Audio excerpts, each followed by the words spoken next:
자, 이 시간은 베드로 후서의 말씀으로 여러분과 함께 말씀을 나누겠습니다. 물론 제 바람은 여러분보다 제가 더 은혜를 받기를 바랍니다. 제 바람은 그렇다고요. 제가 성령이 충만해지면 또 여러분들에게도 큰 은혜가 되니까 제가 먼저 성령 충만하기를 늘 기대하고 또 그렇게 기도하고, 저는 기도를 할 때마다 제가 먼저 성령 충만하기를 위해 기도합니다. 여러분도 목사를 위해 기도하실 때 늘 목사님이 성령 충만하고 말씀 위에 바로 서서 낮고 낮은 자리에서 잘 섬기는 목사 되게 해달라고 기도해 주시기 바랍니다. 네. 그리고 누구보다 먼저 자기 자신을 위해 기도해야 합니다. 내가 바른 말씀 위에 서도록. 그리고 반드시 내가 드러나지 말고 성령에 이끌리도록. 그리고 내가 섬기는 자리를 남에게 뺏기지 않도록. 네. 귀한 자리니까 꼭 기억해 두시기 바랍니다. 자, 베드로 후서를 적을 때에 이때 상황이 먼저 나와 있습니다. 한 AD 64년 10월 정도에 네로 황제가 무서운 박해를 시작합니다. 이 박해는 로마에서 너무너무 극심했었고 그 주변 지역까지, 그러니까 전체 지역을 다스리는 황제가 미쳐가니, 그럼 그 지역은 뭐 당연히 그 수도만 그런 게 아니고 수도보다는 조금 덜 하겠지만 이제 거기서 영향을 받은 많은 사람들이 충성한다는 명목으로 아주 그리스도인들을 잡아서 불태우는데, 자기 정원을 장식하는 기름을 얻겠다고 그리스도인들을 산채로 불을 태우는 일까지 자행했던 사람이 네로 황제입니다. 그 영화 같은 데 보면 네로 황제가 얼마나 미쳐 있었는지를 쉽게 알 수 있습니다. 뭐 귀신이 하는 짓이겠죠. 몇몇 연구자들은 바울이 64년 봄에 석방이 되자 그 도시 신자들을 베드로에게 일단 맡기고, 근데 베드로는 로마에서 늘 거했을까요? 그러지 않았을까요? 근데 거기에는 로마에 지금 현재 베드로가 로마 도시에 지금 와 있었던 것처럼 보이죠. 내용을 보니까 베드로에게 맡긴 후 서바나로 갔다가 실라하고 마가가 베드로와 함께 언급되어 있으므로 바울은 그들을 떠나 다른 동료들과 함께 서바나로 여행했다 라고 지금 이렇게 되어 있습니다. 그 무슨 뜻이냐면요, 이런 겁니다. 그러면 원래 이 베드로는 원래 로마에 거했던 사람일까요? 아니면 로마에 거하지 않았었을까요? 베드로는 유대인의 사도라고 얘기하는 거 아시죠? 그러니까 베드로는 유대 지역을 주로 전도를 하고 그 지역 인근에서 활동을 했던 사람입니다. 베드로는 그랬습니다. 근데 사도 바울은 그때 당시에 사도 바울을 보면 다른 지역으로 사도 바울이 전도 여행을 갔던 이유 중에 하나는 뭐냐면, 내가 그리스도의 복음이 이미 전해진 곳에 복음을 전하지 않겠다. 그래서 복음을 전하지 않는 곳에 가서, 복음이 없는 곳에 가서 내가 그 복음을 전하겠다라는 사명을 갖고 자기 스스로 이방인의 사도가 된 것을 부끄러워하지 않고 자랑스러워했습니다. 그런 부분이죠. 그런데 베드로가 언제쯤 그 로마 지역에 들어오냐면, 베드로가 나이가 많이 들어서 이제 늙어서 죽을 때쯤 되니까 여기에 들어와요. 늙어 죽을 때쯤 해서 들어오는 거예요. 그러니까 사도 바울은 그때 감옥에 갇혀 있다가 이제 나왔는데, 감옥에 갇혀 있으니까 활동이 가능한 베드로, 그 나이든 그 수석 제자인 베드로가 와가지고 로마에서 이렇게 쭉 이제 성도들을 이렇게 이끌고 있으니까, 바울 사도가 이렇게 나와서, 사도가 이미 있고 복음이 잘 전달이 되고 있는데 굳이 거기에 있을 이유가 없거든요. 그래서 유럽 쪽으로 이렇게 넘어가서 그쪽에 이제 복음을 전하지 않은 쪽에 복음을 전하게 되었다. 뭐 이런 말에 대한 얘기를 지금 하고 있는 것입니다. 그런데 그때 당시에는 그냥 가볍게 볼 수 있는 환경이 아닙니다. 베드로 전서에서도 얘기를 했던 것처럼 너무너무 많은 핍박들이 있었고, 사실 그냥 사는 것 자체도 하루하루가 목숨의 위협을 겪으면서 살아야 되는 지경. 근데 그 목숨의 위협이 그냥 일반적인 목숨의 위협이 아니고 이렇게 산채로 불에 태우고 십자가에 거꾸로 막 매달아서 죽이고 사자한테 굶주린 사자한테 던져가지고 찢어 죽이고 뭐 이런 것들 살아있는 상태에서 눈이 뽑히고 이런 상태를 지금 경험을 이게 그런 일들이 언제 있을지를 모르는 거예요. 오늘 있을지 내일 있을지 아니면 지금 당장 바로 문 밖에 나갔는데 잡혀가서 나갈지도 모르는 일입니다. 그런데 전도를 한다는 게 말이 되겠습니까? 누가 신고해서 어떻게 잡혀갈 줄 알았어 전도를 해요. 그런데 베드로와 바울은 전도하는 것을 멈추지 않았습니다. 왜냐하면 그 복음만이 나도 살리고 다른 사람도 죽어가는 그 영혼에서 살리는 능력이 되는 것을 분명히 알고 있었거든요. 여러분도 생각을 해보세요. 여러분이 지금 현재 우리가 성령 충만하지 않을 때는 잘 모릅니다. 그래서 남들은 부자가 되고 즐겁게 살고 또 그냥 이렇게 넉넉하게 뭐 가정적이어서 뭐 행복하고 뭐 이렇게 뭐 스포츠도 즐기고 이렇게 놀러 다니고 그다음에 뭐 외식하고 막 낚시도 다니고 이렇게 함께 다니는 게 그때는 행복해 보일지도 모른다니까요. 근데 복음의 진실 속에 부딪혀서 딱 부딪히고 나면 그 복음이라는 게 죽어가는 나를 살리는 능력이 여기 있었구나 라는 걸 알게 된단 말이에요. 그리고 영적으로 내가 어떤 지경에 빠져서 내 사고도 영향을 받고 내 환경도 영향을 받고 내가 하는 사업도 영향을 받고 내 자녀들도 영향을 받아서 또 내 남편도 영향을 받아서 하루하루 그 영향 속에서 어떻게 그 이성이나 아니면 감정들이 조종당하고 있는지에 대한 게 보이는 거예요. 뭐 어떻게 그냥 둘 수 있어요? 그게 말이 되겠습니까? 그게 조종당하는 게 보이는데? 이것입니다. 영적이면 그럴 수 있습니다. 우리가 육신에만 그저 속해 있으면 이게 안 보인다는 게 문제입니다. 안 보이죠. 자, 그러면 가장 시급한 일은 무엇이냐? 변리사를 만드는 것보다 세무사를 만드는 것보다 중요한 건 영적으로 영향을 받고 짓눌리는 상태에서 어떻게 하면 그리스도의 복음을 전달하고 내 사랑하는 아이를 또 내 사랑하는 남편을 어떻게 구원해 낼 것이라는 게 가장 시급한 문제가 되는 겁니다. 이 사실을 그냥 우리가 이성적으로 아는 것과 아니면 인격적으로 이 일을 분명하게 인식하는 것과 다른 것입니다. 예를 들까요? 사고가 나서 언제 죽을지를 모르는 거. 그렇지 않습니까? 사람이 언제 어떻게 될지를 몰라요. 제 친구들 중에는 너무너무 운동도 잘하고 건강했다가 어느 순간에 갑자기 암에 걸렸는데 아니 한 달 사이에 죽어버렸어요. 젊은 사람은 암이 쉽게 퍼지죠. 그렇습니다. 근데 친구에 대해서만은 아니고요. 부모님도 마찬가지예요. 언제 어느 순간에 갑자기 그렇게 될지 어떻게 알아요?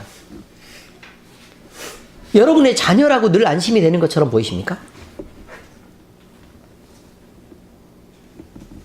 내가 전하지 않는 복음 때문에 그 복음을 만나지 못하고 그가 죽어갈 때 여러분은 복음을 먼저 만난 사람으로서의 책임을 분명히 가져야 되는 것입니다. 베드로는 그 얘기를 말하고 있는 겁니다. 사도 바울도 그 행동에서 그 얘기를 하고 있어요. 어쨌든 이렇게 베드로가 아주 늙은 노년에 죽기 직전에 이곳에 와서 그렇게 그 섬겼던 그런 상황들은요, 핍박이 심했던 상황들은 영화 쿼바디스에서 볼 수 있습니다. 그 쿼바디스의 마지막 장면에 뭐라고 나오죠? 그 대사가 쿼바디스 도미네 주여 어디로 가십니까? 이거죠. 주여 어디로 가십니까? 핍박이 너무너무 심한 로마 시내에서 군중들이 몰려오고 군사들이 잡으려고 창을 들고 쫓아오는 상황입니다. 신자들이 숨어 모여서 예배를 드리고 있다가 그곳을 급습하게 되죠. 그러니까 그럼 급습하면 끌려가면 어떻게 되죠? 죽을 수밖에 없는 상황입니다. 그것도 처참하게 죽을 수밖에 없는 상황입니다. 그러니까 지금 믿는 사람들이, 믿는 성도들이 같이 모여서 예배하고 하나님의 말씀을 나누고 함께 떡을 떼다가 그렇게 급습하니까 자기들이 앞에 나와서 벽을 형성합니다. 그리고 먼저 끌려가죠. 근데 사람들이 한꺼번에 모든 사람을 동시에 딱 잡을 수는 없잖아요. 그래서 그 자기들이 끌려가는 그 시간을 벌어서 수석 제자인 베드로에게 그렇게 얘기를 하죠. 당신은 피해야 합니다. 예수님의 수석 제자가 잡히면 이 복음이, 예수님을 알고 있는 이 복음이 온전히 전달되기가 어려우니까 내가 당신으로부터 들었던 복음을 당신이 얘기하는 것처럼 정확하게 전달하기는 어려우니까 내가 사는 것보다는 당신이 사는 게 여러 사람의 영혼을 위해서 유익하니까입니다. 사람을 아끼는 것 때문이 아니었고요. 복음을 아끼는 것 때문이었습니다. 그들이 먼저 죽으려고 선택했던 건 그것 때문이었습니다. 예수님을 직접 만나고 함께 다니고 직접 예수님과 함께 교제하고 예수님의 지극한 사랑을 받았던 베드로가 남아 있어야 예수님의 감정도 전달이 되고 했던 말들도 정확하게 전달될 것이기 때문에 그래서 그가 남아있기를 바랬던 것입니다.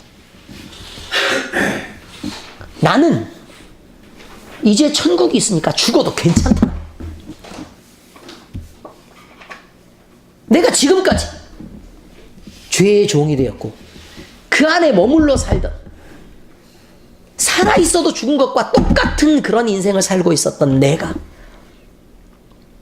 이제 복음을 만나고 생명을 얻었으니까 사지 않게 찢기는 게 그거 뭐 어떠냐.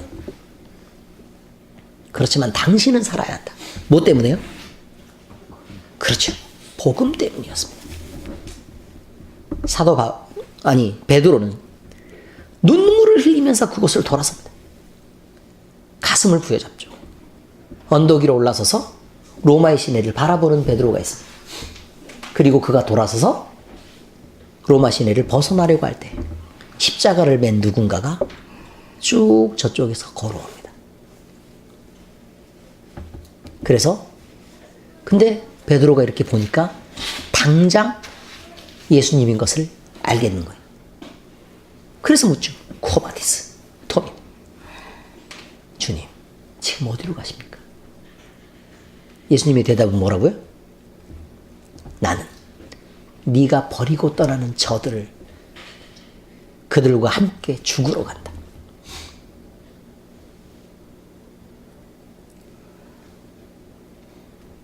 베드로의 마음이 괜찮았겠습니까? 그는 예수 그리스도가 죽을 때 예수 그리스도를 부인하고 욕하며 저주했던 사람입니다. 그가 다시 찾아오신 예수님에게 내 양을 쳐라, 내 양을 먹이라. 목회의 사명을 받고 다시 예수님 앞으로 돌아설 수 있었던 사람이었습니다. 그런데 로마 시내에서 핍박받고 있는 예수 그리스도의 사람들을 두고 돌아서는 그에게 다시 십자가를 지신 예수님이 지나가면서 그 얘기를 하는 겁니다. 나는 내가 죽을 때 네가 십자가를 등졌던 것처럼 내 새끼들이 죽어갈 때 내가 사랑하는 저들이 죽어갈 때 네가 다시 돌아서고 있지 않느냐.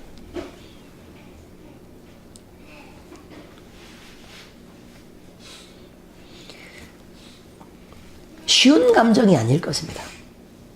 베드로는 두 말도 하지 않습니다. 제가 가겠습니다. 돌아서 로마 시내로 들어가요. 그리고 베드로는 그들과 함께 하다가 결국 십자가에 못 박혀서 다시 죽는데 그는 죽는 순간에 그렇게 얘기했대죠. 저는 예수님처럼 똑바로 십자가에 못 박혀서 죽을 자격이 있는 자가 아닙니다. 부탁인데 나를 거꾸로 못 박아주시겠습니까?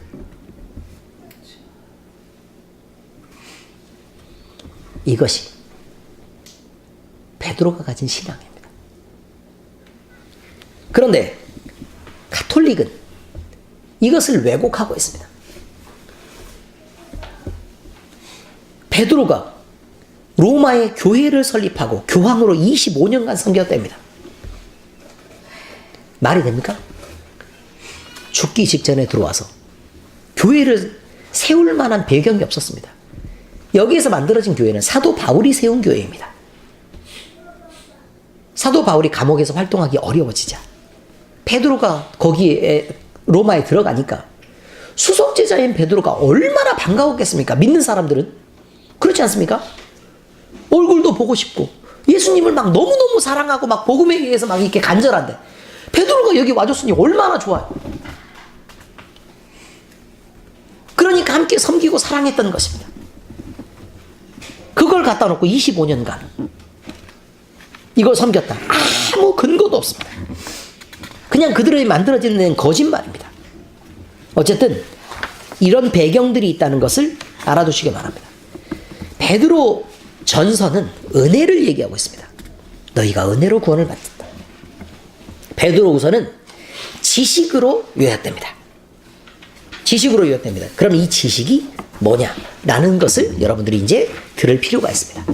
자, 베드로후서에서 얘기하는 이 지식은 그동안 이제 이런 게 있었습니다.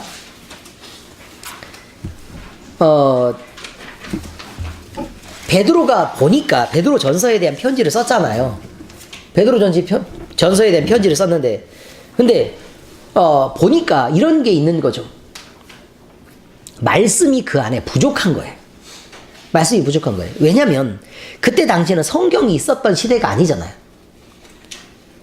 그냥 그저 예수님이 하신 말씀과 그 감동과 성령의 이끌림을 받아서 그저 살았던 건데 성경 말씀이 있었던 게 아니니까 정확한 기준을 잡기가 어려웠던 겁니다.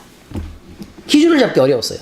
그러니까 복음의 진리에서부터 벗어나는 움직임들이 생겨서 이단들이 생겨난 거예요. 근데 그 이단들이 생겨난 것에 대해서 베드로는 엄하게 경고하고 있습니다.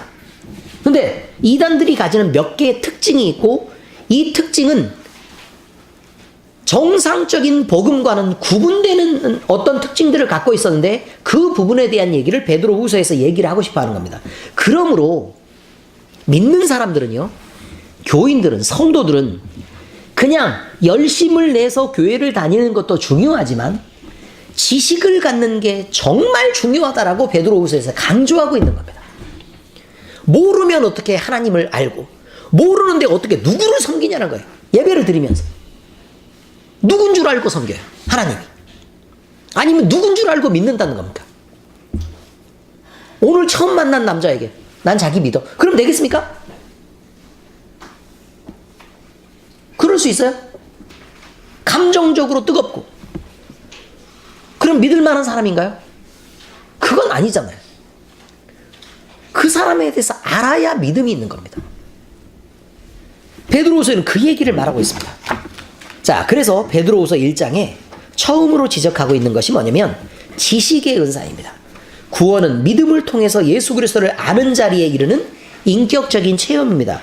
그러나 우리는 그 체험 이후에 인격적으로 알아야 되는 단계가 있다고 얘기하는 겁니다. 그 말씀을 배워야 된다. 그래서 그리스도인들은 그 배우는 지식을 통해서 어디까지 가야 되느냐? 그리스도를 알고 그리스도를 닮은 모습으로 가야 된다라고 얘기하고 있는 겁니다. 그런데 거짓 그리스도인들이 있습니다. 이 거짓 그리스도인들은 그냥 외적으로만 믿음이 있는 것처럼 보이고 외적으로만 씻겼을 뿐 내적 변화가 없는 것입니다. 세상으로부터 벗어나는 형식은 가졌어도 그는 세상을 사랑하는 자입니다. 세상의 목적을 두고 세상으로부터 보상받고 싶어하는 것은 그리스도인이 아니라는 말입니다. 자, 이렇게 지식이, 말씀이 그 안에 들어가야 된다라고 얘기합니다. 이게 첫 번째 얘기입니다. 두 번째 얘기는 뭐냐면 그 말씀 안에서 성장해야 되는데 그냥 말씀의 지식으로만 성장할 게 아니고 뭐라고 얘기하는 거냐면 신령한 것에 대한 성장이 있어야 된다. 그것을 향해 힘쓰고 열심을 내야 한다. 게으르고 부주의하다면 그리스도인답게 성장하지 못하는 것이다. 이렇게 표현하고 있습니다. 성장하지 않는 그리스도인은 세 가지의 특징이 있습니다. 1번, 게으릅니다. 마음도 게으르고 손도 게으르고 발도 게으르고 그렇습니다.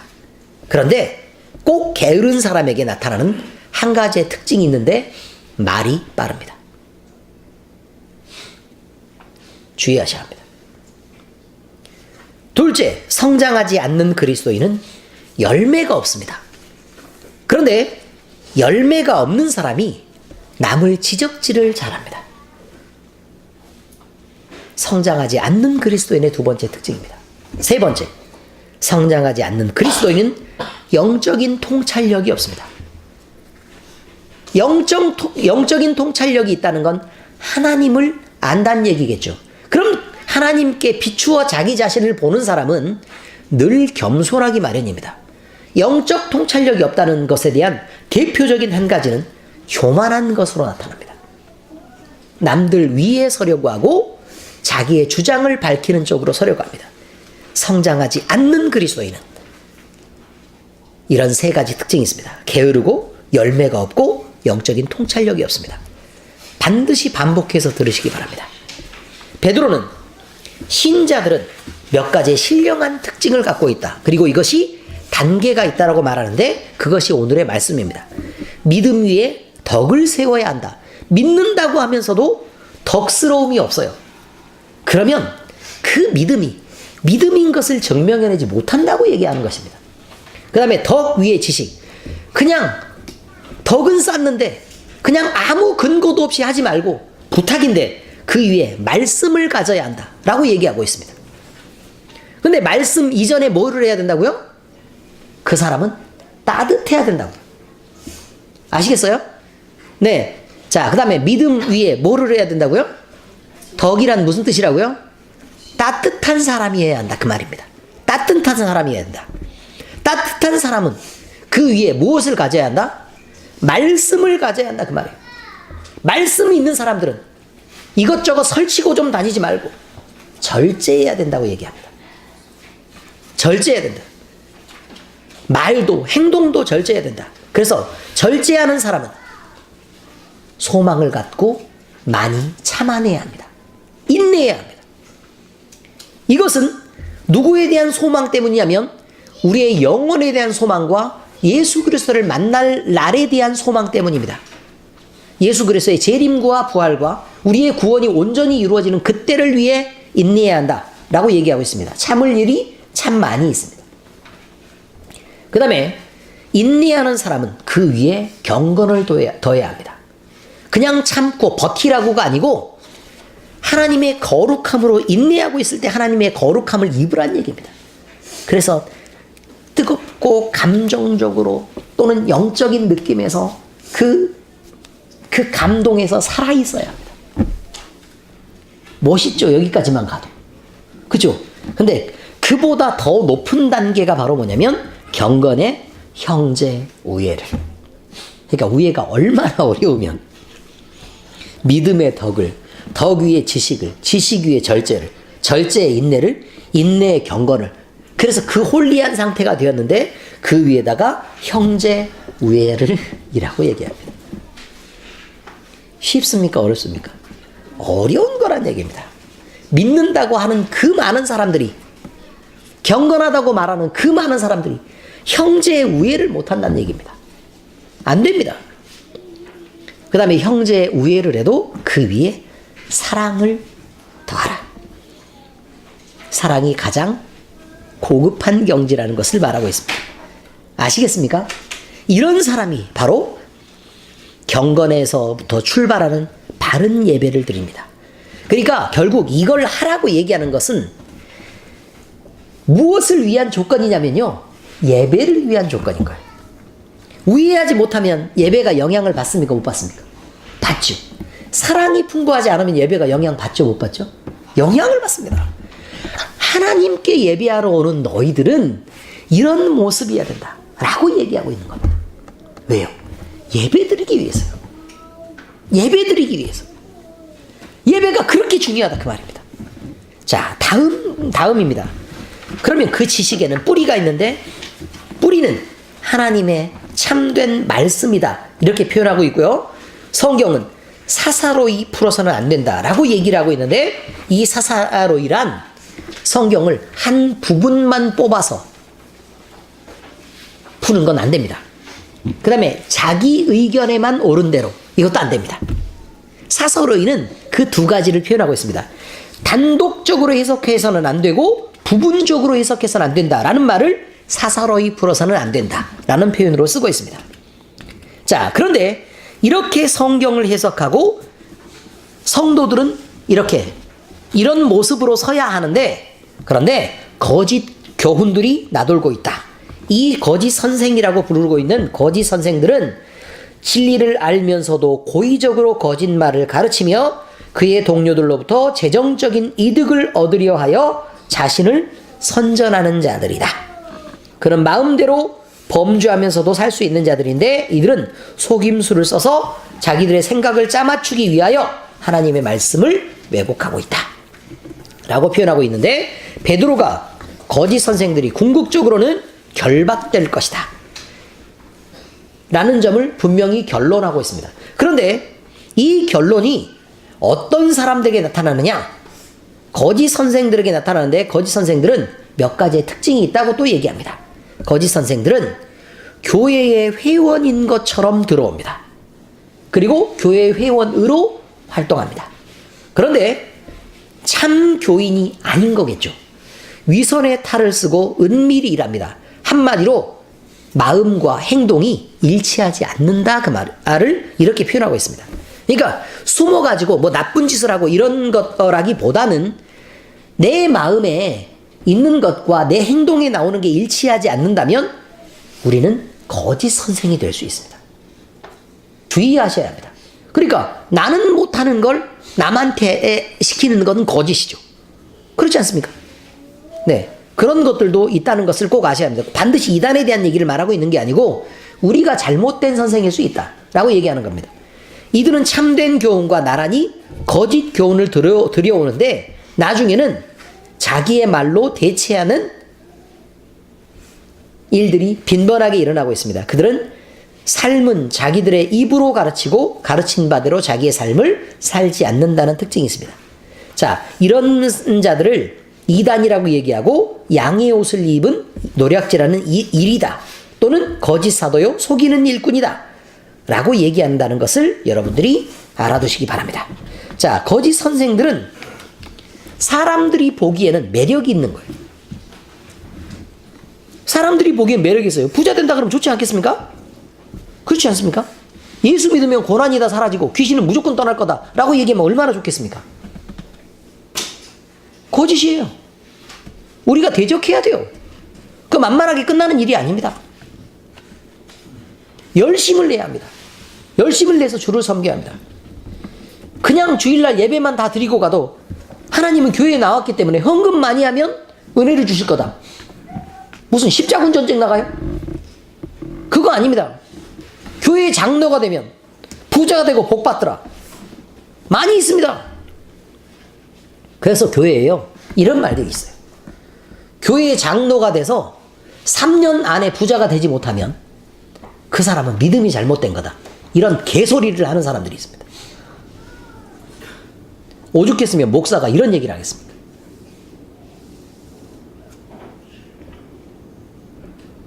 여러분은 그 말을 인정하십니까? 그런데 이 일은 교단에서 공공연한 사실입니다. 장로로 세워지면 부자가 된다. 말도 안 되는 소리입니다. 그럼 베드로는 왜 죽었어요? 그렇게 부자 됐어야죠. 그렇지 않습니까? 사도 바울은 거짓골을 면하지 못하고 다녔습니다. 그럼 믿음이 잘못됐겠죠. 그렇지 않습니까? 장로도 아니고 사도까지 세워졌는데 말이 안 되는 얘기입니다. 잘못된 것을 가르쳐서 더 많은 헌금을 뜯어내려고 하는 것입니다. 헌금은 드릴 자격을 갖는 게 중요합니다. 제가 여러분에게 마음껏 헌금을 하라고 얘기했습니까? 헌금할 때 조심하라고 얘기했습니까? 주의하고 함부로 헌금하지 말란 말이에요. 하나님은 거지가 아니에요. 어마어마한 부자가 자식들이 새우깡을 먹다가 자기가 사준 새우깡을 먹다가 엄마 그거 하나 집어넣어주는 걸로 감동되는 그런 걸 헌금이라 그런다니까요. 생전 애들 안 키워본 것처럼 헌금할 때 나 이거 주면 큰 보상이 있겠지. 그런 거는 옳은 게 아닙니다. 아무튼 잘못되어 있는 게 너무 많다는 걸 여러분들이 꼭 알아두시기 바랍니다. 자, 이렇게 거짓 선생들, 이런 사람들은 사람이 듣기에 좋은 얘기들을 하기 때문에 인기가 있어요. 그래서 사람들을 존중하고 헌금 많이 하면 예뻐해 주잖아요. 그렇지 않습니까? 저처럼 맨날 이렇게 눈치 보게 하고 그런 묘한 목사가 아니니까. 사랑받고 이쁨 받으니까 얼마나 좋겠습니까? 함부로 살아도. 근데 그렇게는 못합니다. 분명히 말씀드리지만. 그리고 사람들은 더 높고 연예인처럼 화려한 사람들을 숭배하는 우상적인 성향을 가졌습니다. 이게 죄의 습성입니다. 그러니까 많은 사람이 모이면 옳은 거다라고 인정을 해버리는 거예요. 안 그렇습니다. 분명히 좁은 길로 가라. 그 길은 좁고 협착하여 찾는 사람이 적다라고 얘기하는 게 구원의 길입니다. 명심하시기 바랍니다. 그 다음에 잘못된 거짓 교사들의 특징은 교만합니다. 스스로를 높이려고 합니다. 무지합니다. 말씀에 대해서 의외로 모릅니다. 탐욕스럽습니다. 공경받는 것을 좋아하고 욕심을 부립니다. 탐심이 있습니다. 더 많은 것들을 가지려고 합니다. 이런 자들은 옳은 게 아닙니다. 그들은 늘 우리에게 이렇게 하면 만족이 있습니다 라고 얘기하지만 영적 목마름을 해결할 수가 없습니다. 잘 나갈 때는 행복하지만 잘 못 나갈 때는 끊임없이 목마르고 배고프고 힘들고 시달리게 됩니다. 그랬어야 되겠습니까? 그러므로 우리는 주의 날을 기다리는 우리는 그렇게 함부로 이단에 빠지지 말고 기억해야 될 것입니다. 그래서 베드로는 이렇게 사랑하는 자들아, 사랑하는 자들아, 사랑하는 자들아 라고 얘기하면서 몇 번의 권고의 말을 하고 있습니다. 자, 첫 번째는 사랑하는 자들아 기억해야 한다 라고 얘기합니다. 사랑하는 자들아 기억해야 한다. 재림을 우리가 기다린다고 하면 세상은 우리를 손가락질하고 저 병신이 없어 저거. 지금 말이 되냐 그게? 광신도는 되지 말랬지 라고 얘기한다니까요. 재림을 비웃고 또 손가락질 할지도 모릅니다. 그러나 심판날은 반드시 임하게 될 것입니다. 그러므로 베드로는 얘기합니다. 사랑하는 자들아 기억해야 한다. 둘째, 사랑하는 자들아 잊지 말아야 한다. 재림이 오는데 너희들이 지금 일상을 보내는 것 같은 이런 삶을 그냥 살게 될 것이다. 그래서 도대체 그날이 그날인 줄을 눈치채지 못하게 될 것이다. 그러나 반드시 재림은 오고 주의 날은 도둑같이 갑자기 임할 것이다. 예수님의 말씀 가운데서도 끊임없이 주의 날이 도둑같이 이른다. 내가 도둑같이 이를 것이다. 라는 말로 계속 얘기하고 있습니다. 자, 다음에 세 번째는 사랑하는 자들아 힘써라 라고 얘기합니다. 그럼 노력해야 된다는 얘기죠. 주의 앞에 여러분이 설 때 점도 없고 흠도 없이 평강 가운데 예수님을 만날 수 있도록 힘을 써야 한다. 이렇게 얘기합니다. 자, 우리가 함부로 살다가 재림에 예수님이 짠 이렇게 나타났어요. 그럼 내가 당황이 돼서 그러면 예수님이 보이는 순간에는 내가 뭘 느끼게 되냐면 그 예수님을 보면 비춰서 내가 보이게 되는 겁니다. 예수님만 보이면 얼마나 좋겠어요. 예수님의 투영된 나도 같이 보여요. 예수님을 만나는 순간은 지혜로워집니다. 사람이. 아시죠? 다. 지혜로워집니다. 그 자기가 보이죠. 살아왔던 일이 보입니다. 재림의 순간에. 내 마음이 보이죠. 내 행동이 보입니다. 그러면 우리가 어떻게 했습니까? 당연히 예수님이 나를 구원하실 거라고 그럼 당당할 수 있겠습니까? 그래서 이 얘기를 하는 겁니다. 주의 앞에 설 때 점도 없고 흠도 없이, 그 다음 중요한 건 평강 가운데 나타나기를. 예수님을 만났는데 그저 즐거움이 있어야지. 두렵고 떨리고 무섭고 나 이거 도대체 지금 어떡하지? 라는 마음으로 만나서야 되겠습니까? 그래서 힘써야 합니다. 네 번째는 사랑하는 자들아 그러므로 삼가하라. 이렇게 되어 있습니다. 삼가하라.